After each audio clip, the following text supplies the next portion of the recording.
হেই take lovers, কি অবস্থা সবার? ব্র্যান্ড নিউ টেক নিউজে আপনাদেরকে স্বাগতম। তো দেখেন, নতুন এক টেকনোলজি সিস্টেম আছে। ভাবুন তো, এমন এক স্মার্টফোন যা আপনি পকেট থেকে ছোট্ট একটা ফোন হিসাবে বের করবেন এবং হাতে হয়ে যাবে বড় একটা ট্যাবলেট। আপনার ইচ্ছা মতো ছোট বড় করা যাবে। না, আমি কোনো ফোল্ডেবল ফোনের কথা বলতেছি না, আমি বলতেছি রোটেটিং ডিসপ্লের কথা। মানে আপনি ভাঁজ করতে পারবেন, আবার সোজা করতে পারবেন। বর্তমানে স্যামসাং এবং এলজি তারা কোলাবরেশনে এমন একটি ডিসপ্লে টেকনোলজি নিয়ে কাজ করেছে এবং তাতে সফল হয়েছে যে সেই ডিসপ্লে আপনি চাইলে সোজা করতে পারেন, আবার বাঁকা করতে পারেন। অর্থাৎ কার্ভ ডিসপ্লে না, এগুলো হচ্ছে রোটেটিং ডিসপ্লে। অর্থাৎ স্মার্টফোন আপনা আপনি বড় হয়ে যাবে, আপনা আপনি ছোট হয়ে যাবে। এটা আগে আমরা দেখছি ইনোভেশন ক্ষেত্রে, কিন্তু বাজারজাত হিসেবে আসেনি। কিন্তু এটা এখন বর্তমানে বাজারজাত হবে বলে অলরেডি এলজি নিউজ করেছে।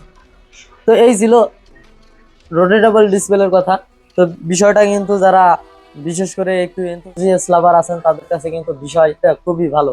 সর্বশেষ যে টেকনিক আমাদের কাছে আসছে সেটা হচ্ছে যে আমাদের যে নিও 2 দেখছেন, ডিজিআই বিভিন্ন ড্রোন থাকে, এগুলো ছোট সাইজের, পকেট সাইজের। কিন্তু এখন সেই জিনিসটা আরো একটু বদলে গেছে। অর্থাৎ আমরা যেমন সেলফি স্টিক ব্যবহার করতাম, তো এই সেলফি স্টিকের বাজার কিন্তু শেষ।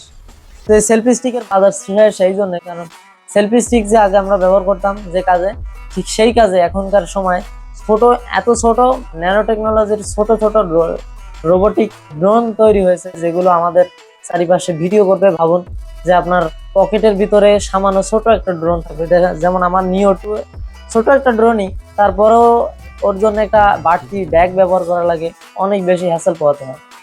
তো ছোট ছোট শর্টের জন্য একটা হ্যাসেল পোহানো বিশাল কঠিন একটা ব্যাপার হয়ে দাঁড়ায়। তো সেই ক্ষেত্রে দেখা যাচ্ছে যে নতুন যে ড্রোন টেকনোলজি আসছে, তার ছোট একটা ড্রোন হলেও সেটা আমাদের সেলফি তোলার কাজ করে দিবে এবং 4K 60 FPS এটাতে ভিডিও করা যাবে। বিষয়টা ইন্টারেস্টিং। তো বিশেষ করে আমাদের যারা কন্টেন্ট ক্রিয়েটার আছে তাদের জন্য কিন্তু এটা ভালো।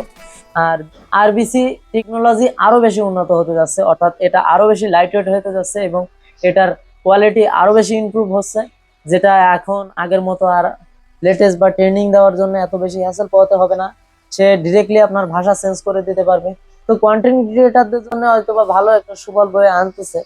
তেমনি আমি দেখতেছি যে কন্টেন্ট ক্রিয়েটাররা হয়তো বা আর 5 বছর হাই রেস্ট গেলে ব্যবসা করতে পারবে বা তাদের কাজ করতে পারবে। পরবর্তীতে বিনোদন জগতে হয়তো বা গেমিং আসতে পারে বা অন্য কিছু হতে পারে, বলা যাচ্ছে না টেক ইন্ডাস্ট্রিতে কোন ধরনের ঝড় বা তুফান আসতে পারে। তো দেখতে থাকুন, ততদিন পর্যন্ত আমাদের চ্যানেলের সাথেই থাকুন।